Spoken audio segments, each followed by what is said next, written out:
hablaba de una fe equilibrada, pero ubicando la fe en la realidad que ella trabaja en nosotros, que es una vida.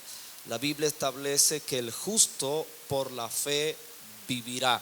Lamentablemente la mayoría limitamos la fe a hacer transacciones con el cielo y a traer cosas y hacer cosas, pero la realidad completa de la fe es una especie de recurso que Dios coloca en nosotros para que podamos caminar en la realidad de una nueva vida.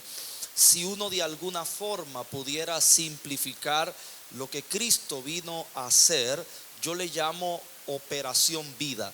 La Biblia lo explica de esa manera, porque el Hijo del Hombre vino para que tengan vida y para que la tengan en abundancia. Ahí se define la misión de Cristo. Y cuando usted lleva esto al principio, cuando Dios nos creó, la vida inicia cuando Dios se imparte en nosotros. Dice que Él hizo nuestra parte visible, que es uno de los componentes de nuestro ser integral. El cuerpo es lo tangible, lo que se ve, lo que fue hecho de la materia. Pero el hecho es que cuando Dios hizo esta parte que usted está viendo y la que yo veo de usted, el hombre existía, pero no vivía. Y es importante saber diferenciar lo que es existencia de vida, porque un ejemplo, este podium o púlpito que tengo al frente existe, pero no vive. Sin embargo, yo existo y vivo. Amén. Existir es estar, vivir es ser. Y es muy distinto ser y estar. Pero miremos el texto en Génesis, cuando Dios está creando al hombre, dice que el hombre fue hecho del polvo de la tierra, existía. Pero entonces luego cuando Dios se imparte a través del soplo, comparte su esencia, dice que entonces el hombre fue un ser viviente. Usted ve cuando inicia la vida, entonces el hombre pasa de estar a ser. ¿Está conmigo? Ahora, cuando miramos la advertencia que acompaña el mandamiento que Dios establece en el hombre, la advertencia habla de muerte, morirás. Fíjese contra qué está dirigido el juicio, contra la vida. Automáticamente el hombre peca, el hombre muere. De manera básica, para no complicarnos, pero de manera básica, el hombre muere en tres niveles. El hombre muere espiritual, el hombre muere en el alma y el hombre muere en el cuerpo. Pero hay una muerte inmediata que el hombre sufre y es en su espíritu, porque hay una desconexión entre Dios y el hombre. Hay un bloqueo que establece el pecado. Y hay un principio en la creación, y es que todo lo que se separa de su fuente muere. Amén. Ese es un principio.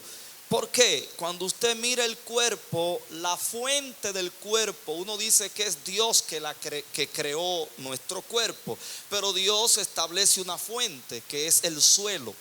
Dice que Dios hizo el cuerpo del polvo del suelo, de la tierra. Por eso fíjese que su cuerpo tiene una dependencia del suelo. Y si usted separa el cuerpo de la fuente que es el suelo, su cuerpo se muere. Porque los componentes del cuerpo están en el suelo. Por eso el alimento del cuerpo es el fruto del suelo. Porque el suelo comunica sus componentes en el fruto de las plantas. Pero recuerde la comunión de las plantas con el suelo, con la raíz. Es decir, que las plantas extraen de la raíz las propiedades del suelo, la transmiten en el fruto y nosotros lo consumimos. Y de esa manera está la interacción del cuerpo con su fuente, que es el suelo. Por eso usted no puede separar nada de su fuente. Ahora, cuando usted mira nuestra parte inmaterial, el espíritu, nuestro ser invisible, usted no va a encontrar el suelo como fuente, porque Dios no le habló al suelo, no le habló a las plantas, no le habló a los animales. Dios se habló a sí mismo. Entonces la fuente de su parte espiritual es Dios. Por tanto, cuando el hombre se separa de Dios, muere en su esencia espiritual y ya no puede funcionar en el código genético de Dios y distorsiona la vida, pero sigue existiendo. Entonces el hombre siguió existiendo, porque usted sigue mirando la historia de Adán, que Adán tuvo hijos y la humanidad siguió existiendo, pero no siguió viviendo. Por eso es que cuando entonces habla de Cristo, dice que Él vino para traer vida, porque Él encuentra una humanidad separada de la vida de Dios.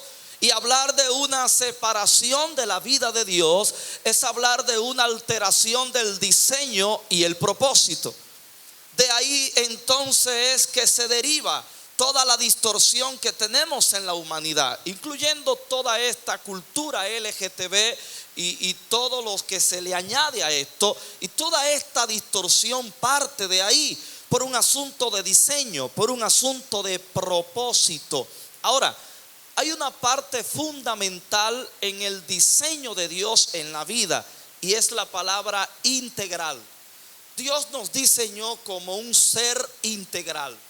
Aunque usted ve un solo aquí, que pudiéramos expresar a Dios figurado en nosotros, usted ve un solo, pero yo soy un espíritu, tengo un alma y vivo dentro de un cuerpo. Le dije que esto es para plantearle unos niveles básicos, porque los hebreos hablan de otros niveles más detallados en el alma, pero de una manera básica para que sea asequible para nosotros como iglesia: espíritu, alma y cuerpo. Y esto tiene no solamente una mención de nuestros componentes, sino también un orden. No es alma, cuerpo y espíritu, ni cuerpo, alma y espíritu, sino espíritu, alma y cuerpo. Este orden tiene una razón, porque la comunión de Dios con nosotros es en el espíritu, de espíritu a espíritu. Recuerde que la esencia de Dios, según Juan 4, es espíritu. Dice Jesús que Dios es espíritu,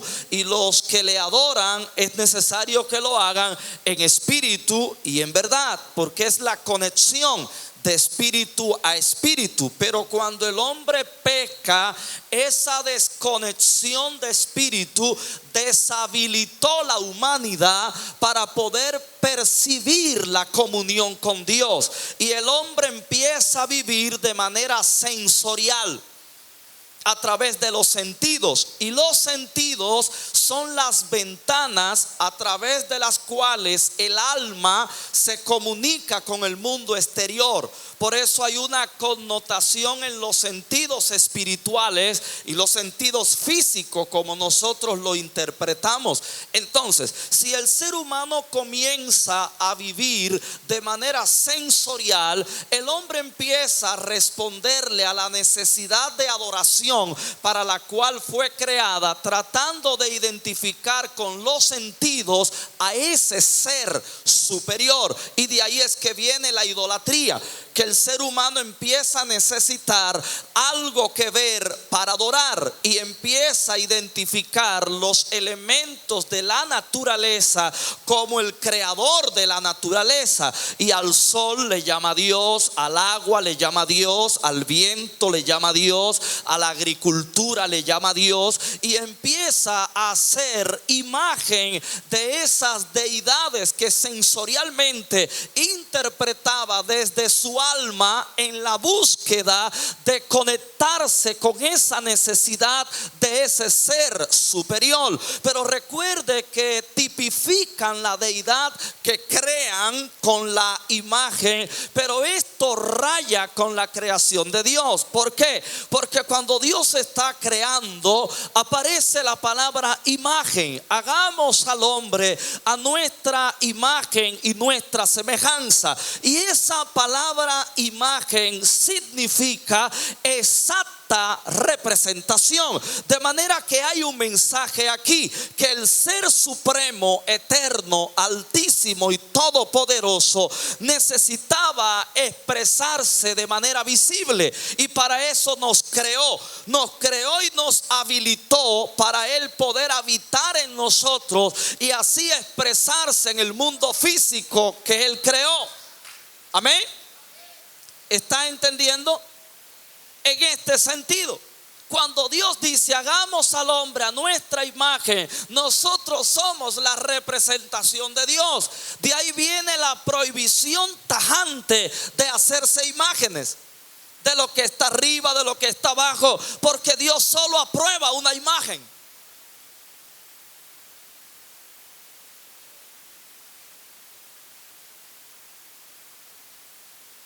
Y toda otra imagen atenta contra el diseño de Dios. ¿Está conmigo?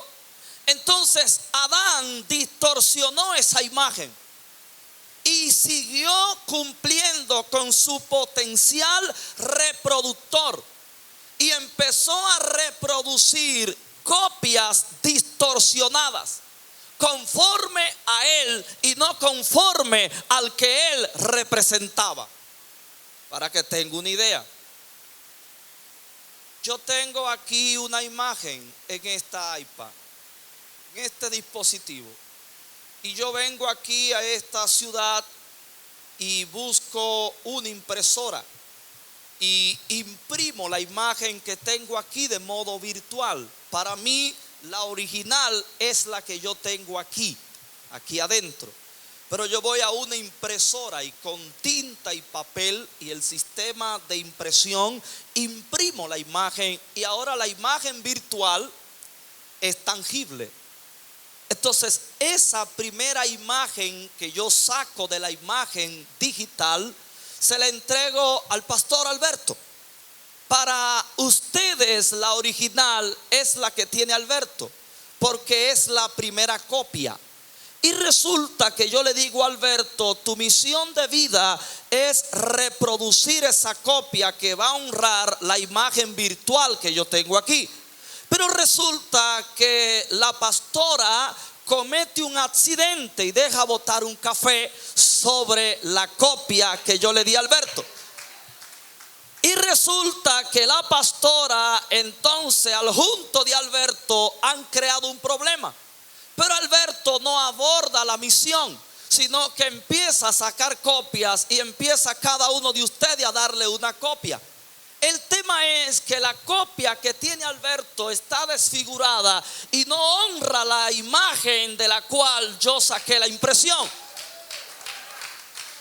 Y le da una copia a cada uno de ustedes, pero esa copia que él tiene no es conforme a esta, sino conforme a él. Acabo de explicarle a ustedes lo que ocurrió en el jardín del Edén. Dios se imprimió en la materia para dejar su imagen aquí.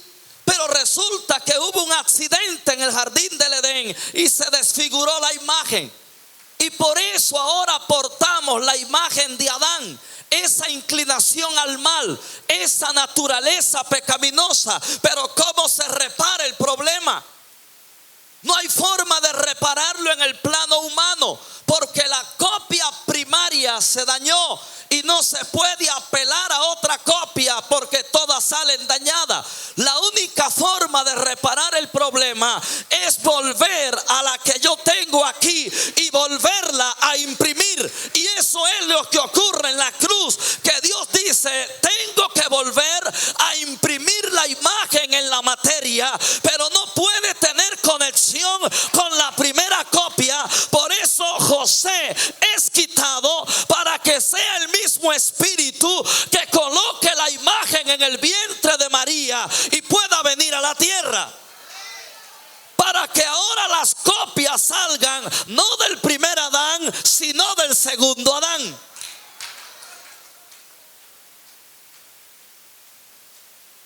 Esa es la operación de Cristo en la tierra. Volvernos a la imagen de Dios. Lo dice Hebreos capítulo 1 versículo 3. Dice que Cristo es la imagen misma de la sustancia de Dios y el esplendor de su gloria. Colosenses capítulo 1 verso 15. Por ahí dice que Cristo es la imagen del Dios invisible. Muéstranos al Padre y con eso nos basta. El que me ha visto a mí ha visto al Padre. Usted no ve Moisés, que Moisés dijo: quiero ver la gloria de Dios. Y hay un tema con la gloria de Dios, porque en el antiguo pacto había una figuración de la realidad. Pablo le llama sombra, tipos y figuras. Entonces, muchos de nosotros no hemos hecho la transición del antiguo pacto al nuevo pacto, o al pacto renovado, como algunos le quieran llamar. El tema es que el pacto renovado o nuevo pacto hace una actualización, ubicando las cosas en su realidad permanente. Aquello era una especie de montaje legal para ese momento, para que el mundo fuera digiriendo desde la plataforma de Israel lo que Dios estaba trayendo a la tierra. Entonces Moisés habla de la gloria, y muchos de nosotros interpretamos la gloria de Dios como un ambiente, como un movimiento. Pero la gloria ya no es algo, ahora la gloria es alguien. ¿Está conmigo? Se lo explico. Moisés dijo: muéstrame tu gloria, pero ya tenía la presencia. Pero dice: muéstrame tu gloria, pero subraye esto. Dios le dice: no hay hombre que me vea y quede vivo. Entonces la gloria tenía que ver con ver a Dios. Sí, porque él le dice: muéstrame tu gloria, y Dios le dice: no hay hombre que me vea y quede vivo. Entonces había una relación entre la gloria y el rostro de Dios y Dios.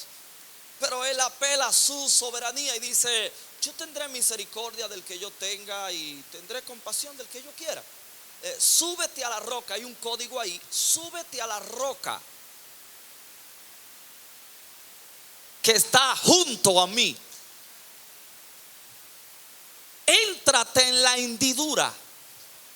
O sea, éntrate adentro de la roca. La roca tenía una grieta, una herida, y por esa grieta él se iba a entrar en la roca. Entonces luego le dice: taparé tus ojos, porque no es por vista.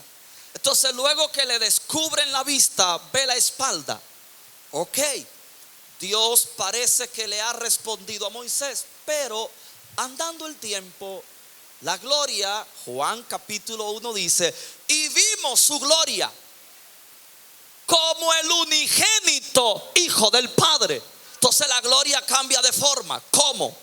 Forma. ¿Cómo? El unigénito Hijo del Padre. La gloria está caminando ahora en la tierra, personificada en el Hijo de Dios. Y un día la gloria le dice a Pedro, Jacobo y Juan: necesito terminar un cumplido, acompáñenme. Sube a un monte, le llaman la transfiguración, donde Jesús sufre una transformación, y aparece Moisés, aparece Elías, en una representación del antiguo pacto, la ley de Moisés, los profetas con Elías, y están frente a la gracia encarnada en la gloria de Dios como el Hijo. Entonces cuando él está frente a ellos, recuerde que Moisés quería ver la gloria y se le dio un adelanto figurado, pero ahora la gloria está frente a él, pero la gloria tiene un velo puesto. ¿Cuál es el velo? La idea de un velo es ocultar algo que está, pero todavía no es tiempo de ver.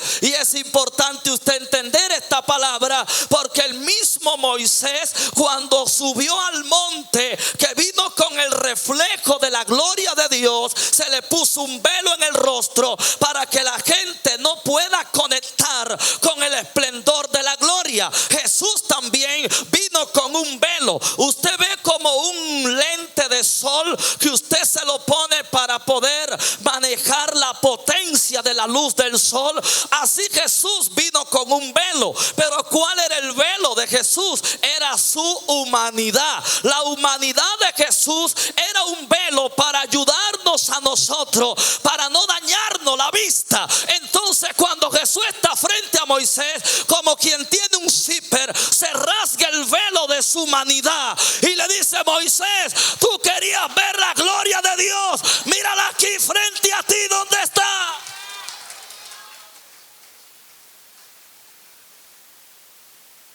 Y Moisés vio la gloria de Dios, y esa gloria está dentro de usted.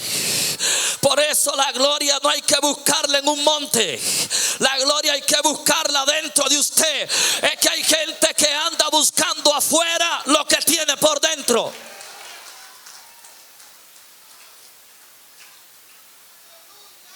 ¿Acaso no dice la Biblia en Romanos capítulo 8 versículo 18? Dice: tengo por cierto que las aflicciones, escuche, que las aflicciones del tiempo presente no se comparan con la gloria venidera. Primero, que en nosotros ha de manifestarse. Segundo,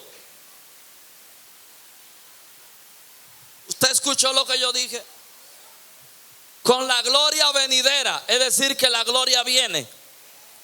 Que en nosotros ha de manifestarse, es decir, que la gloria está. La gloria que viene está. Lo que pasa es que hay un ciclo llamado plenitud, que es el que nosotros estamos esperando en esta salvación. Que quiere decir que la gloria que viene es la misma que está, porque Cristo está impartido como una vida dentro de nosotros, pero es el mismo Cristo que viene en gloria. Pero dice: cuando Él venga, nosotros seremos manifestados en esa gloria. La palabra manifestar, entre los griegos se usaba algo, y era la palabra que tenía que ver con el telón en las obras de teatro, que todavía imitamos eso en nuestra cultura. Había una obra de teatro a las 12 del mediodía, pero la entrada es a las 11:30.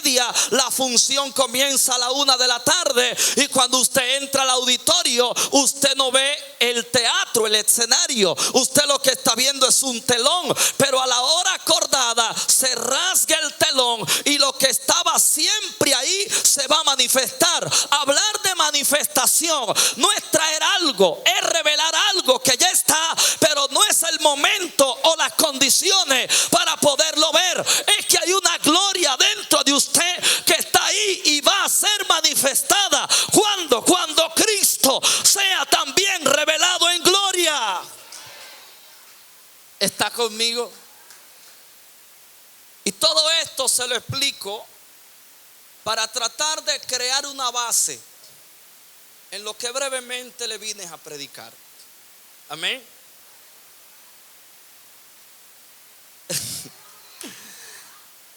Esta vida, le dije que fue diseñada para operar de forma integral. Amén. Pero esta forma integral tiene un orden: espíritu, alma y cuerpo. Nuestro espíritu interactúa con Dios, pero también el espíritu interactúa con el alma con el cuerpo, y hay una interacción integral. Le voy a llamar una especie de anatomía integral. Amén. Entonces les dije que cuando el hombre peca se desconecta, pero también queda deshabilitado para poder operar en el diseño y el propósito de Dios, pero sigue existiendo y viviendo desde el alma, funcionando específicamente en su condición emocional, en su voluntad y en su mentalidad. De manera que cuando Cristo viene, el formateo que debemos recibir los que creemos en Cristo implica crucificar nuestra voluntad. ¿Está conmigo? Transformar nuestra mentalidad y alinear nuestro sistema emocional. Amén. Cuando Cristo llega a nuestras vidas, nos conectamos con Él por medio de la fe. Debemos sufrir un formateo en nuestra alma, porque nuestra alma no es mala, pero fue corrompida. Entonces ahora hay que santificarla. Es un término que utiliza la Biblia. Hay que regenerarla y llevarla a la condición del diseño en el que Dios la creó. Y el comando vuelve a su orden. Empezamos a vivir no desde el alma, sino desde el espíritu. Luego vamos a verlo más claro. Ahora bien, cuando este formateo llega, formatea nuestra voluntad, que tiene que ser sacrificada. Formatea nuestra mentalidad, que tiene que ser cambiada. De ahí la palabra arrepentimiento, que es cambio de pensamiento. cambio de mentalidad. Pero también nuestras emociones, que eso lo trabaja muy poco la iglesia cristiana, nuestras emociones tienen que ser formateadas también. Porque en nuestro sistema emocional hay archivos que traemos. Y mucha gente vive en esas condiciones de su vida pasada. Porque ahí hay trasfondos, hay traumas, hay condiciones. Por ejemplo, hay gente que le activaron un sentimiento de rechazo cuando ellos eran niños. Y hasta el sol de hoy no son felices en sus matrimonios. Hasta el sol de hoy no han podido realizarse en la función del llamado de Dios a sus vidas. Porque tienen complejos, tienen un problema de aceptación. Siempre la gente le está haciendo daño, a ellos nunca los saludan, a ellos nunca le prestan atención, y siempre andan moviéndose de un lugar a otro. Tienen un sentimiento de rechazo. Algunos tratan de sobrevivir llamando la atención. Les gusta mucho llamar la atención, que lo miren, que los tomen en cuenta. Y si usted no lo toma en cuenta, se sienten mal, porque tienen una condición de rechazo. Pero son cristianos, fueron liberados de algún demonio, pero no han sido libres de ellos mismos. Y están atados en ellos mismos. ¿Está conmigo? Entonces ese tipo de persona necesita ser formateada en su estado emocional. Necesita ser sanada, necesita ser liberada, transformada. Entonces todo esto lo hace Cristo cuando uno llega a Él. Pero el tema es que cuando esto no ocurre y nosotros como liderazgo no direccionamos la iglesia en este proceso, entonces tendremos una iglesia almática. Una iglesia que reacciona de manera almática, que adoran de manera almática, que oran de manera almática, que predican almáticamente, que dirigen almáticamente, que las relaciones se establecen por vínculos sentimentales, por empatía y ese grupismo que suele enfermar la convivencia del cuerpo de Cristo, de la iglesia del Señor. Y esto es un asunto que hay que trabajar y que hay que cambiar para establecer el espíritu en nuestro espíritu y poder vivir en el espíritu. Por otro lado, nuestra línea pentecostal ha enfocado de manera exagerada la parte espiritual, pero echan de lado la parte emocional. Por eso todo lo queremos resolver con una oración, con una profecía, con una administración. Pero hay gente que no necesita una administración, necesita consejería. Y usted ve que cosas que hay que resolverla por un lado, la estamos resolviendo por otra. Por ejemplo, hay gente que tiene un problema estomacal o de obesidad o algo así, y nosotros de una vez queremos orar y echarle la culpa al diablo. Sin embargo, a veces por esa gente no hay ni que orar. Esa gente lo que necesita es un freno en su boca y disciplinarse bien. Por otro lado, hay gente que tiene un problema emocional y andan yendo al médico buscando que estoy muy delgado, que no tengo apetito, y a veces no es nada en el cuerpo, a veces es una crisis emocional llamada depresión, y eso hay que trabajarlo es allí. Entonces cada cosa hay que trabajarla en su lugar, porque usted es un ser integral. Para nosotros nos enseñaron solo a enfocar lo espiritual. Hermano, dure un año durmiendo en el piso y machaque esta carne, que esa carne es mala. Y nos enseñaron que las emociones son malas. No, necesitan ser sanadas, purificadas, liberadas. Pero no son malas, son como el internet. Usted sabe a qué se conecta. Amén. Entonces eso es algo que nosotros debemos reformar hoy como iglesia.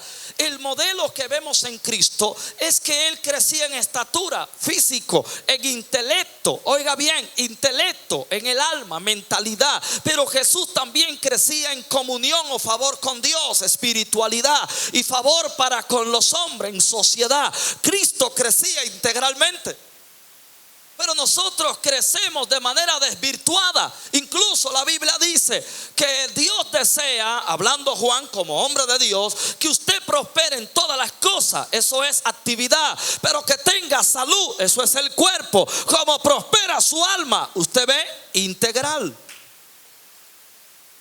Y necesitamos una iglesia que crezca integralmente. No es solo que oremos y ayunemos mucho, esa es una. Pero a veces hay congregaciones que oran y ayunan mucho, pero están enfermos emocionalmente. Por ejemplo, usted ve la línea, son de alguna manera gente que cree también, hay que sobrellevarlo. Pero usted ve la línea legalista y todos los derivados que han surgido, como los rabacucos que ahora hay. Usted ve esas personas, son personas atadas emocionalmente, son personas con traumas y lo expresan en el micrófono, lo expresan desde una plataforma. Son gente, algunos de ellos están de psiquiatra, si usted no lo sabía, necesitan ser trabajados, están enfermos. ¿Pero por qué? Porque solo le dijeron ora y ayuna, pero entonces ayunando y orando, pasando hambre, se le perjudicó más la situación y ahora están más cortocircuito en la mente. Sí, uno se ríe, pero es una penosa verdad. Necesitan tratamientos, usted los lleva y de seguro están de urgencia. Y algunos terminan así en las calles porque hay un descontrol, hay un desorden. Y yo quiero leer algo en Marcos capítulo 14, verso 32 al 35. Si usted puede, va conmigo.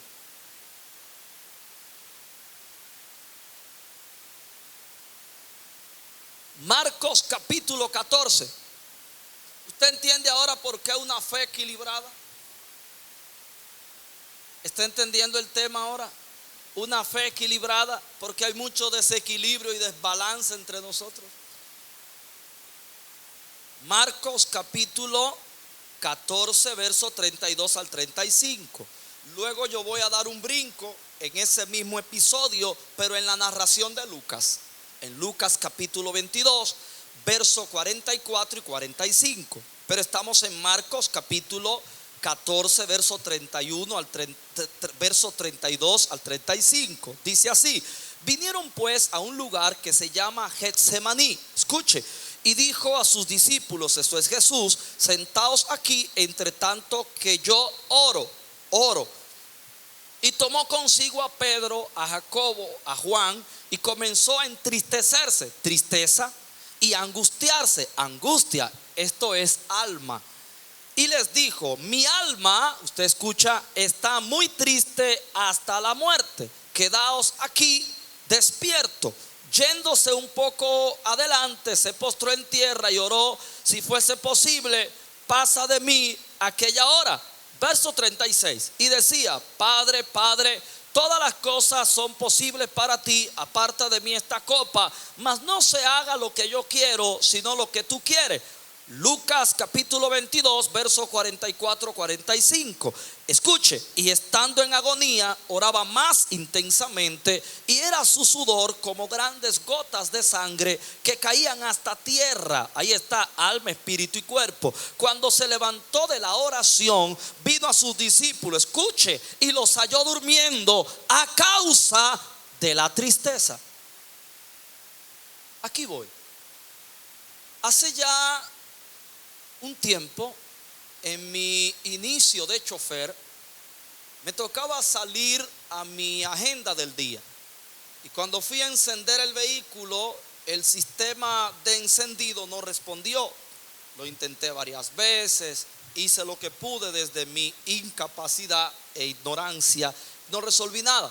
Fui y busqué un vecino que tiene más experiencia, ha tenido varios vehículos, y le dije: el vehículo no enciende, no dice nada. Él dijo: pues eso es la batería. Sacó su batería, se fue conmigo, dijo: levante el bonete. Levantó, movió todo. Dice: pero todo aquí se ve bien y no entiendo. Miró, nada. Llamé a un amigo que es electricista, le dije: tengo problemas, voy a perder el día en mis labores y quiero que me ayudes. Vino a la casa, movió todo adelante, todo está bien. Me dijo: déjeme ver adentro. Cuando entró al vehículo me dijo: pastor, pero aquí está el problema.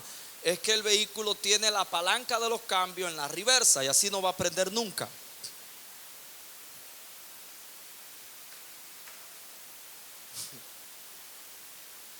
La ingeniería del vehículo trae un diseño y un sistema de seguridad, y eso es parte. Que si la palanca no está donde tiene que estar, él no va a encender. Porque cada posición de la palanca es un cambio y tiene funciones. Y yo entendí con esto que hay gente que hay cosas que en su vida no están funcionando porque hay cosas que tienen mal colocadas. Y la ignorancia, igual que a mí, les hace andar buscando muchas cosas cuando la solución es simple, un tema de ubicación, de ubicar algunas cosas donde van. Y por eso uno ve que están parados en la vida, que están estancados. Y peor aún, imagínense que hubiera encendido. Desbarato todo para atrás. Así hay gente corriendo para atrás porque están desubicados, desorientados. Esta generación necesita luz acerca de la verdad de las Escrituras. Y aquí vemos que Cristo llegó con sus discípulos a un lugar llamado Getsemaní. Y esta palabra en griego denota un lugar de prensa. Y esto tenía que ver con la actividad que allí se realizaba. Se machacaban las aceitunas para sacar su esencia, el aceite. Había un proceso de trituración. Esto representaba una presión. De alguna manera esto denotaba lo que estaba pasando en Jesús. En Jesús había una especie de Getsemaní. Había un momento de presión que él estaba viviendo. No voy a entrar en detalles del por qué, porque ya he hablado mucho, pero el tema es que había un Getsemaní en la vida de Jesús y sus discípulos lo estaban compartiendo. Como él sabía lo que estaba pasando, este momento de presión lo afectaba a él integralmente, aunque cada componente de nuestro ser integral, espíritu, alma y cuerpo, tiene un diseño, tiene un orden funcional. Esto implica que lo que pasa en uno pasa en todos. Amén. Así que Jesús estaba experimentando esta presión, pero él sabía muy bien a qué parte del alma iba a venir el efecto de lo que él estaba pasando. Por eso jala a Jacobo, Pedro y Juan y les dice: tengo una situación en una parte de mi alma. Eso soy yo añadiendo lo que ahí se deja ver. Le dice: estoy triste y angustiado. Eso tiene que ver con sentimiento. Jesús tenía un sentimiento de tristeza y de angustia por la presión que venía desde afuera. Se le estaba reflejando a lo interno y le está diciendo a los discípulos: acompáñenme a orar. La oración es el estrecho más cercano entre un hombre y Dios, o entre una mujer y Dios. Se lo explico de otra forma: es el nivel más cercano que se puede lograr en la comunión, la oración. Por tal razón, Jesús le está diciendo a ellos: la única manera de yo lidiar con esta situación que tengo en mi alma es elevándome al nivel del espíritu, para desde ahí arriba poder gobernar la tempestad y la presión que está experimentando mi alma. Y le está diciendo a ellos: acompáñenme a orar. Fíjese que cuando yo leí en Lucas capítulo 22 verso 44, dice que mientras iba aumentando la agonía, más intensa era la oración. Pero hay algo que se reflejaba en el cuerpo. Dice que el sudor eran como grandes gotas de sangre. Los científicos, psiquiatras, psicólogos, doctores han analizado ese fenómeno que ocurrió en Jesús, y algunos han llegado a la conclusión que Jesús llegó al nivel más alto de estrés que puede experimentar una persona. Su cuerpo de alguna manera estaba reflejando el conflicto que había dentro de él. Su alma estaba triste y lo estaba arrastrando a este sentimiento. Dice que la agonía iba aumentando. La agonía es sinónimo de angustia, lo mismo que él le dijo a los discípulos. Es decir, que en su alma una presión estaba aumentando, pero como Jesús le estaba peleando, ahí entra el equilibrio. Jesús estaba elevándose al espíritu para poder sujetar la presión que había en su alma, y su cuerpo estaba reflejando la batalla interna que él estaba librando. Pero dice que cuando Jesús salió de la oración, encontró a sus discípulos apagados en el cuerpo. Ahí había una diferencia, y dice que era causa de la tristeza. La tristeza, vuelvo, es un sentimiento, es una emoción, está en el alma. La condición del alma de los discípulos le desactivó el cuerpo y los imposibilitó para poder operar en el nivel del espíritu. Pero Jesús, que sí supo lidiar con con la presión que había, se elevó en el espíritu, desde allá gobernó y miró a los discípulos ahí derrumbados y le dijo: wow, pero ustedes no pudieron. Y dice que a causa de la tristeza, pero Jesús estaba luchando. ¿Cómo se desarrolla esta lucha? En la oración. Y esta misma situación se está dando con la iglesia. La iglesia almática hoy más que nunca ha muerto en la vida de oración. Hay mucha vida de oración superficial, como la intimidad devocional no se exhibe en el púlpito. Mucha gente ahí está revelando lo que verdaderamente es. Hay una bancarrota espiritual. Estadísticamente, hoy más que nunca la iglesia casi no ora, y en esto hay pastores, mucha gente que tiene un desbalance en la gerencia de su vida y de sus actividades, y el cuerpo no le da para orar en la noche, ni tiene tiempo para retirarse un día. La gente viene a un retiro colectivo, pero se cuentan con los 10 dedos de la mano cuáles son los creyentes que tienen retiro personal, que saben sacar un tiempo de ayuno para estar a sola con Dios. No ayunar para doblarle el pulso a Dios, no ayunar para comprarle cosas a Dios, no, ayunar para intimar con Dios, para incrementar, profundizar, arraigar y progresar nuestra vida integral en el comando del Espíritu. ¿Y qué decirle de la juventud cristiana y la oración? Ahí usted entiende por qué hay tanta carnalidad dentro de la iglesia hoy más que nunca.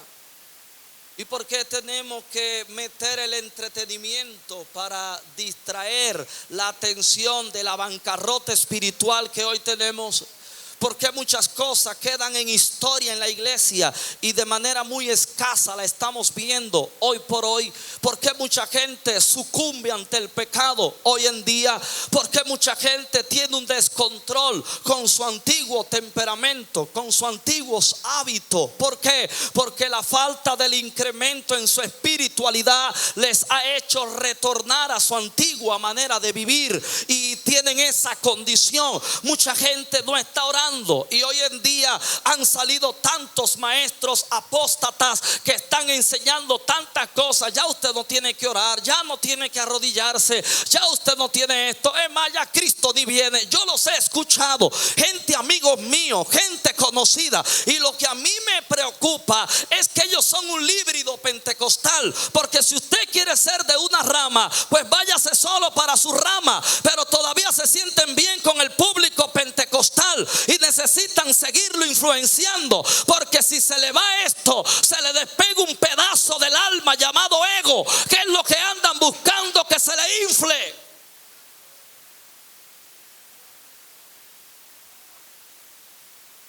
Y eso es lo que ocurre.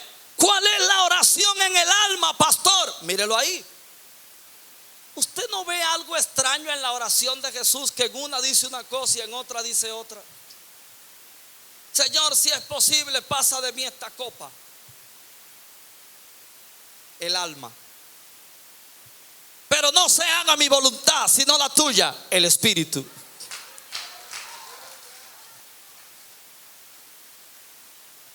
Porque el alma ora desde la condición, el espíritu desde la convicción. Por eso el creyente almático es circunstancial. Y dependiendo de la situación, es su estado de ánimo. El creyente que vive desde el comando del Espíritu no camina por circunstancias, sino por convicción. Una convicción orientada y gobernada por la verdad. Pablo dijo, estando persuadido de esto. Pablo estaba persuadido por una verdad. Y estar persuadido es estar gobernado por algo. Pablo dice, estando persuadido de esto, que el que comenzó en nosotros la buena obra, Él la terminará hasta el día de Cristo. Pablo sabía gobernar sus condiciones desde sus convicciones. Repito, Pablo sabía gobernar sus condiciones desde sus convicciones. Condición, estoy preso. Convicción, la palabra no está presa. Condición, perseguido. Convicción, no desamparado. Condición, derribado. Convicción, pero jamás destruido. Pablo sabía que él no estaba solo. Pablo creía la verdad de Cristo por encima de la realidad que estaba viviendo. Por eso usted ve tantos creyentes variantes que hoy están de una forma, mañana están de otra. Creyentes de doble ánimo que son como la onda del mar. ¿Cuál es la característica de la onda del mar?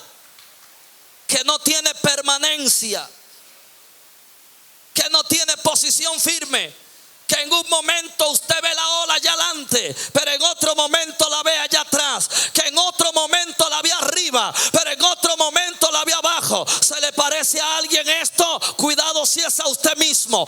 Esto está hablando de un estado emocional variante, pero hay algo más profundo que dice Santiago como causa del doble ánimo. Y es cuando dice en el verso 8 del capítulo 4, dice: pecadores, limpia las manos, y vosotros los de doble ánimo, purificad vuestros corazones. ¿Cuál es la realidad de esa variante emocional? Un corazón que no es puro y que es la condición de impureza. Es una mezcla. Gente que tiene el señorío de Cristo mezclado con el señorío del mundo o de lo que usted le quiera poner. Al no ser puro, no tienen una fe pura, no tienen un caminar puro y cojean, se balancean entre varias condiciones. Porque no hay pureza en el corazón. Les hace falta creer por completo, esperar en Cristo por completo, amarle por completo. Porque han prostituido su corazón y no tienen una rendición plena al Señor. Por eso cualquier cosa lo mueve. De ahí es que usted ve que hay tanta gente corriendo a cualquier sonido doctrinal. ¿Y por qué fulano que lo dijo? Allá voy. Mire, el que sigue las cosas por quien la dice y no por lo que dice, seguirá personas en vez de seguir la verdad. Por eso es que hay que tener cuidado, no solamente con lo que la gente hace, sino con lo que la gente es. Y aquí cuenta lo que se ve y lo que no se ve también. Por ejemplo, hay artistas que su contenido es bueno más o menos, pero su carátula es mala. Y yo se lo digo a nuestros jóvenes: sí, su música es buena, pero su carátula es peligrosa. Da una mala influencia y los puede desviar a ciertas exageraciones. Y una cosa está conectando la otra, la influencia de lo que yo soy. Por eso hay que tener cuidado quien se para en un púlpito. Porque yo no solo imparto lo que digo, yo también imparto lo que soy. Es una transferencia que yo estoy haciendo. El que cede la plataforma de su congregación está cediendo el alma de la congregación. Mejor es comer maná todos los días, que se aburre el que se aburra. Esto es lo que hay.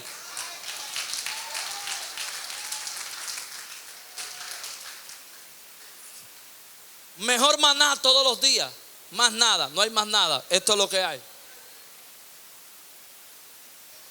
Pero garantizamos la gastronomía espiritual de la iglesia. Esos creyentes almáticos son los niños fluctuantes, llevados por doquier de todo viento de doctrina, por estratagema de hombre, que enseñan con tanto arte la mentira que parece verdad, dice una versión. Porque la iglesia a veces no sabe separar elocuencia de revelación. Y hay mucha elocuencia hoy en los púlpitos, y la gente se desvía en el intelecto y baja la guardia en el discernimiento. Porque hay gente que no son predicadores, son palabreros. Tienen mucha palabra, pero no verdad. Si algo necesita la gente, es la libertad que produce la verdad en Cristo Jesús. ¿Cuál es la oración almática? La oración que procura que su voluntad se cumpla y no la de Dios. Usted no ve, pasa de mí esta copa. Realmente el creyente almático no tiene oración, sino manipulación, porque trata de manipular a Dios a su voluntad. Usted no ve que la gente almática lo que quiere es que Dios descienda a su situación, y la realidad de la oración no es que Dios descienda a tu situación, es que tú te eleves a Él. No es tu voluntad, es la de Él. No es tu obra, es la de Él. Si Dios se lleva de las oraciones almáticas, Él fuera nuestro siervo.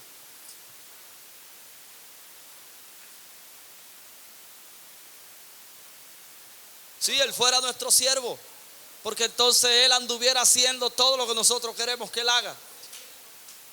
Y Dios no responde a tus lágrimas, ni a cuánto tú duras orando, ni a cuánto tú duras sin comer. Dios no responde a eso.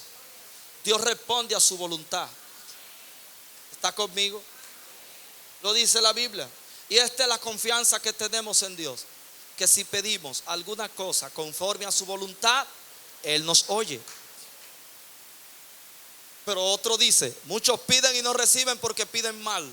¿Usted ve? ¿Y cuál es el mal? Para gastar en sus propios deleites su voluntad, porque oran para que su voluntad sea satisfecha por Dios, no para que ellos se satisfagan en la voluntad del Señor.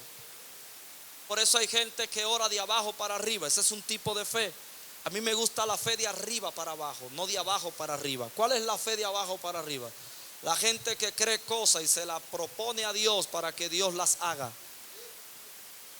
¿Y cuál es la fe de arriba para abajo?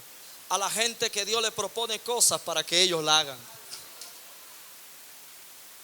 Porque cualquiera puede decir, bueno, vamos a meternos a esta nave, písala, únjala, tócala en el nombre de Jesús. Pero Dios no se lo ha dicho a nadie. Pero es distinto cuando Dios te dice, en esa nave podrá llover cielo y tierra, y lo que Dios dijo se cumplirá. Usted ve que no es lo mismo. No, la fe de Abraham sí, pero la fe de Abraham tenía dirección, no imaginación. Porque hay una fe de imaginación, pero hay una fe de dirección divina. En esa fe muérase creyendo, porque fiel es el que promete. Amén. Pero la otra es como la lotería. Quizás se saca, quizás no. Por eso hay mucha gente frustrada y decepcionada y hasta amargada con Dios. Dios no cumplió, pero Él te lo dijo. No, pero Él te lo dijo. Antes de usted emprender el camino de la fe por algo, asegúrese de que Dios ha puesto su voluntad en eso. Hermano, tenemos que entender tanto de Dios, tantas cosas, tanto. El creyente almático quiere hacer que Dios reaccione a sus acciones, y Dios no reacciona, Dios acciona. Dije que Dios no reacciona, Dios acciona. Por eso a Dios no se le provoca. Nadie altera a Dios de su diseño. Dice, yo voy a provocar. Usted recuerde, aquí mismo en San Pedro se ha hecho mucho eso. Gente que va con un grupo de goma a hacerle una huelga a Dios. ¿Y quién le dijo a usted? No, que me voy a entrar en el agua y además voy a dejar el cuello y voy a estar aquí hasta que Dios no me responda. O si no, me voy a hacer una cueva y voy a enterrarme y jamás me voy a dejar la boca afuera. O me voy a amarrar de un saco y me voy a guindar de una mata y hasta que Dios no me responda, no me corten de aquí. Y usted ve a la gente buscando ciertos niveles con esto. No, Dios no reacciona. No existe tal cosa como que usted hizo una oración tan grande que Dios se paró del trono y dijo, espérate, que ahí abajo alguien está orando, ángeles, vayan abajo. No funciona así la dimensión eterna. No funciona así. Es que cuando usted ora, usted se conecta con lo que ya está hecho. No es que Dios fabrica lo que usted está pidiendo, es usted que se conecta con lo que ya está hecho. Entienda la dimensión de la eternidad. Amén. Mire, la Biblia dice en Isaías, ¿quién como Dios? ¿Quién como yo? No hay otro como yo, que anuncio lo porvenir desde el principio, que dijo: mi consejo permanecerá y hago todo lo que he dicho. ¿Qué está diciendo? Que Dios anuncia lo porvenir desde el principio. ¿Qué es eso, pastor? Claro, que lo que para usted y para mí es futuro, para Dios es pasado. Mire, eso es como yo dije en estos días. Es como que usted no pudo ver en vivo la temporada de basquetbol, no pudo ver la serie final, y resulta que usted la va a ver grabada. Usted me busca a mí y dice: yo apuesto que va a ganar tal equipo. Y yo que vi en vivo, ya yo sé todo.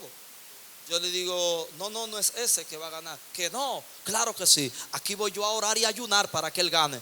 Y yo te digo: no importa que tú ores y ayunes. Lo que tú estás viendo en este presente ya es una realidad pasada. No, tú verás ahora mismo. Es más, cuando yo aplauda 7 veces a que él anota, y yo te digo: no, él no anota, ya yo lo vi el juego. Y tú sigues ahí pujando con cierta mística lo que tú quieres que ocurra en el juego, pero resulta que el juego es grabado. Eso ocurre con Dios. Tu película para Dios es una grabación que Él puso en marcha. Ya Él vio el final. Él sabe todo. No es un asunto de que usted le está hablando alguna novedad a Dios. Señor, mira lo que está pasando aquí ahora. No, Dios no reacciona. Él acciona a su propósito. ¿Está conmigo? Bueno, yo creo que hay gente que ha quedado desarmada en este día. Y va a tener que equilibrarse hoy. Usted ve lo que es operar desde el alma en este nivel que he explicado.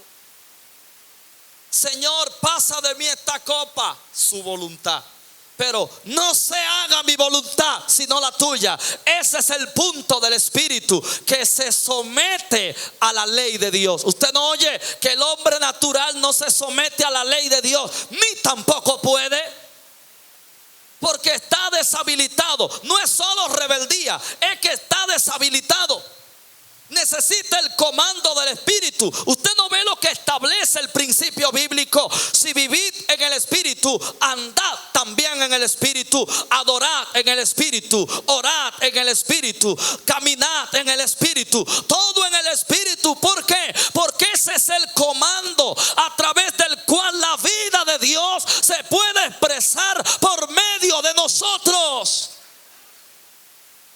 Y yo, en el nombre de Jesús, vine a traer con esta palabra la impartición del Espíritu para la liberación de la vida de oración de mucha gente. Y la gente de oración sabe lo que estoy diciendo. El tránsito espiritual está pesado. Hay cargas en la dimensión espiritual. Hay oposición para orar. Hoy más que nunca los intercesores tienen mucha lucha, mucho levantamiento, porque cuando la iglesia se desconecta de la oración, hay una precariedad espiritual que empieza a entrar y empieza a ausentarse. La vida del Espíritu, las obras del Espíritu, los dones del Espíritu empiezan a ausentarse, porque la gente que vive en la dimensión del Espíritu son gente que viven como adelantados en el tiempo. Solo la gente que lo ha experimentado sabe lo que estoy diciendo. Pero la gente que anda en el Espíritu, a veces le llega a alguien y no le sorprende, porque ya o lo habían discernido, se lo habían soñado, el Espíritu se lo había dicho. La gente que vive en esta dimensión del Espíritu vive en un reposo. Usted no los ve acelerados, y no es que son irresponsables, es que son confiados en lo que está operando en ellos. La gente que vive en el Espíritu ora con precisión. No son gente que dan mucha vuelta mecánica para hacer una oración, que Padre que estás aquí, que estás por allá. No, son gente que oran de manera efectiva. Es más, las oraciones más poderosas en la Biblia no duraron mucho tiempo, pero fueron precisas, fueron puntuales. Y no le estoy diciendo que no dure tiempo orando, porque eso es lo mejor. Pero la gente necesita equilibrio, la gente necesita disciplina, la gente tiene un desorden orden en la gerencia de su día a día y después quiere demandarle al cuerpo, quiere demandarle a Dios, quiere demandarle, le echan la culpa al diablo de todo. No, el diablo no es el zafacón de la iglesia donde echamos la basura. Hay muchas cosas que son responsabilidad de la iglesia. Por ejemplo, la Biblia dice: airaos, pero no pequéis, no se ponga el sol sobre vuestro enojo, ni le deis lugar al diablo. Tres cosas: la ira como una obra de la inclinación al mal, de la naturaleza pecaminosa. Segundo, la transgresión, pecado, que es la ejecución de esa obra de la naturaleza pecaminosa. Tercero, el diablo tomando legalidad en el pecado. Pero ¿qué ocurre? A nosotros nos enseñaron a llamarle demonio a la ira, a llamarle demonio al adulterio, a llamarle demonio a la envidia, a llamarle demonio a la escasez. No existe tal cosa como un demonio de ira. No, esa es una obra de la carne. Pero es más fácil echarle la culpa a un demonio de lo que es nuestra propia responsabilidad. Sujete esos apetitos carnales y usted verá la guerra calmarse. Usted tiene que entender la Biblia. Someteos pues a Dios, que es inclinar nuestra vida integralmente en obediencia a Dios. Resistir al diablo, que es pararse en contra con legalidad y autoridad, y él de vosotros huirá. Que es el abandono del campo de batalla. La mejor reprensión al diablo se llama la obediencia. Como usted cruzándose los semáforos en rojo, violando las leyes de tránsito, luego le viene la multa y viene la mes y usted está reprendiendo al diablo. No, hombre, Dios no opera de esa manera. Dios opera en un orden. Hemos hecho muchas locuras y por eso alejamos la gente. Necesitamos una iglesia coherente. Necesitamos una fe equilibrada. Necesitamos una iglesia precisa. Necesitamos entrenar a la gente para vivir de manera integral. Y yo puedo discernir por el Espíritu la agonía que tiene mucha gente aquí. Aquí hay mujeres que intentan operar en el Espíritu, pero su condición almática las tumba. Hacen el intento, pero una ofensa le angustia y le entristece y le interrumpe su devoción. Gente que intenta, jóvenes que tienen el deseo de entrar a esa dimensión espiritual, pero hay apetitos carnales que le controlan y no saben como Jesús. El problema es que cuando entran al conflicto interno del alma y el espíritu, cuando la agonía aumenta, ellos menguan la intensidad de la oración. La clave la dio Jesús. Mientras iba en aumento la agonía, más intensa era la oración. El problema es que usted se devuelve. La gente empieza a orar, pero desde que ve la lucha se devuelve y dice: hasta aquí está bien. Y el rango de muchos son 5 minutos. Lo más que duran a veces son 15. Y sienten que tienen 3 horas orando. Se aburren. Pastor, es que ya yo no sé qué orar. Yo no hallo qué decir claro. Es igual que una amiga mía que un día nos encontramos, nos montamos en un carro público. Teníamos tiempo que no nos veíamos, pero íbamos hablando. Nos montamos en el carro y todavía íbamos hablando. Y ella me decía: Robert, me alegro por ti, ver lo que Dios ha hecho en ti. Yo soy nueva creyente, me gocé, pero tengo un problema, no hallo cómo orar. Cuando oro las palabras se me acaban. Y le digo: ok, vamos a resolver el problema, a ver. Y le digo: ¿qué tú le dijiste al chofer cuando te montaste? Bueno, al chofer yo le dije: saludo, buenas tardes, cóbrese. Y él luego te devolvió: ¿y qué tú dijiste? Gracias, llego hasta tal sitio. ¿Y qué más? Más nada. Y a mí no, contigo estoy hablando desde antes de montarme. Y yo le dije: ¿por qué? ¿Por qué tú crees que con él hablaste poco y conmigo has hablado tanto? Y ella dijo: porque a él no lo conozco y no tengo confianza con él. Y le digo: ahí está el problema, que mientras menos conozca, mientras menos conozca de él, menos confianza tendrás con él. Por tanto, tendrás una pobreza en tu vida de oración.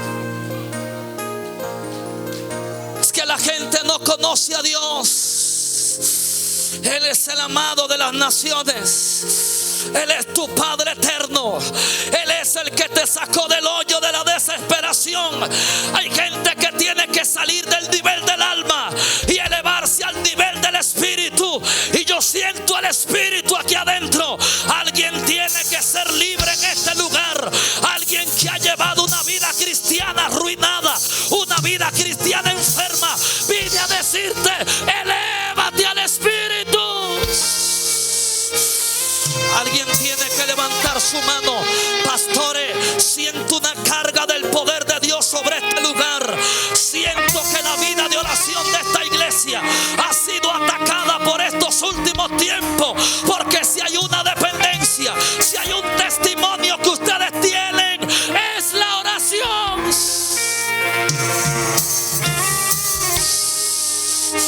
Vine a hablar con gente que está viviendo un Getsemaní. Vine a hablar con gente que está viviendo un momento de presión. Y la presión ha entrado a tu alma. Hay una presión en tu alma. Hay tristeza y abatimiento. Pero yo no sé si usted ha leído a David. En un momento parece que hay dos personas hablando, pero no son dos personas. Lo que pasa es que el alma tiene que ver con las emociones, pero el espíritu tiene que ver con la conciencia. Y David estaba consciente de su Dios, estaba consciente de la promesa, pero el alma se le echó para atrás. Y David le dijo: alma mía, alaba al Señor y no olvides ninguno de sus beneficios. Él es quien te corona de favores.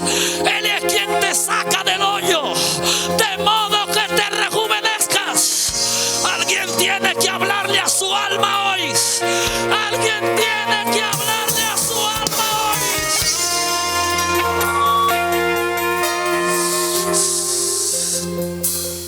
Cierra tus ojos un momento. Ponte una mano en el pecho, por favor. Levanta la otra mano. Alguien aquí va a ser libre del conflicto almático. Alguien va a ser libre del desequilibrio que tienes. Gente que comienza pero no termina. Gente que lo intenta pero no logra. Gente que están decepcionados de ellos mismos, que ya no quieren ni orar, que ya no quieren volver a creer, porque han fracasado muchas veces y dicen: yo no puedo, pero yo te digo, tú sí puedes. Alguien tiene que quitar la palanca de la R. Alguien tiene que quitar la palanca de la R. Así jamás va a aprender. Así jamás va a aprender.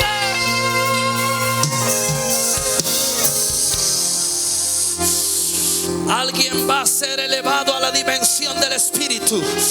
Alguien va a ser elevado a la dimensión del Espíritu. Sacerdotes de la casa que están golpeados, que tienen un hematoma emocional, que están ahí privados. Dios te dice: elévate, elévate.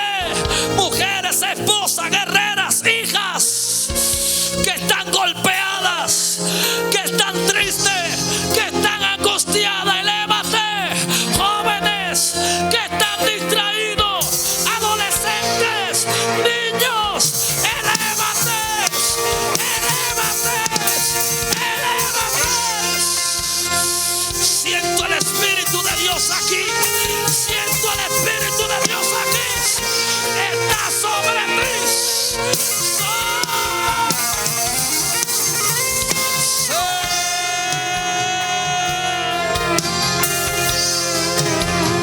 Hay gente atrapada por el poder del Espíritu de Dios.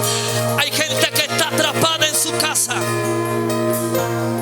A través de la transmisión hay una impartición que está llegando a las casas, que está llegando a diferentes naciones, a diferentes lugares. Veo la vida de oración de alguien ser libre. Sea sincero en esta hora. Veo la vida de oración de alguien ser libre. Escúchalo bien. Veo la vida de oración de alguien ser libre. Alguien va saliendo de una cárcel. Alguien va saliendo de una cárcel ahora. Veo cargas emocionales caer. Veo cargas emocionales caer. Ahora, ahora, ahora, ahora. Veo más, más, más, más.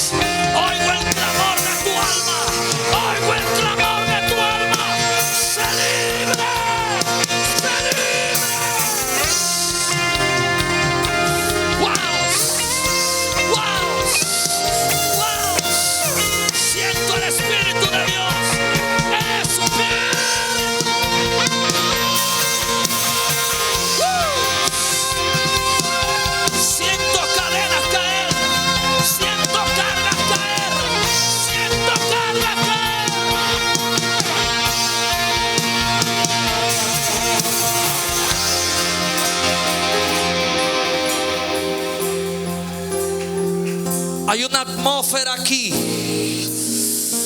y siento como si nos están elevando, porque hay gente saliendo del nivel del alma, gente que ha vivido una vida cristiana de sufrimiento, gente inestable que cojea espiritualmente. Pero algo va a pasar aquí, y es que alguien va a subirle la intensidad a la oración, al ejercicio espiritual. El espíritu de alguien va a subir, va a subir. Alguien está siendo libre aquí, alguien está siendo libre. Ahora,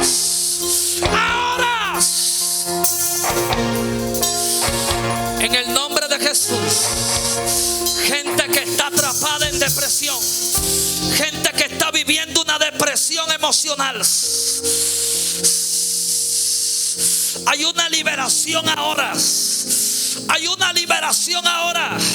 Dejarás de vivir desde tu condición y empezarás a vivir desde tu convicción.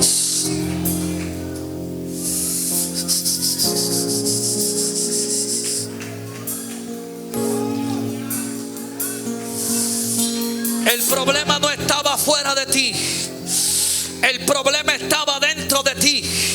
Había un clima dentro de ti incorrecto, y ese clima lo estabas llevando a tu casa. La atmósfera de tu matrimonio va a cambiar. La atmósfera de tu matrimonio va a cambiar, porque tu estado interno va a determinar cómo será tu día. La Biblia dice que para el que tiene el corazón alegre, todos los días son de fiesta, pero para el de corazón amargado, todos los días son tristes. El problema no es la circunstancia, el problema no es el día, el problema es el estado interno que tú tienes. Y alguien va a recibir el nivel del Espíritu en esta hora, en el nombre de Jesús.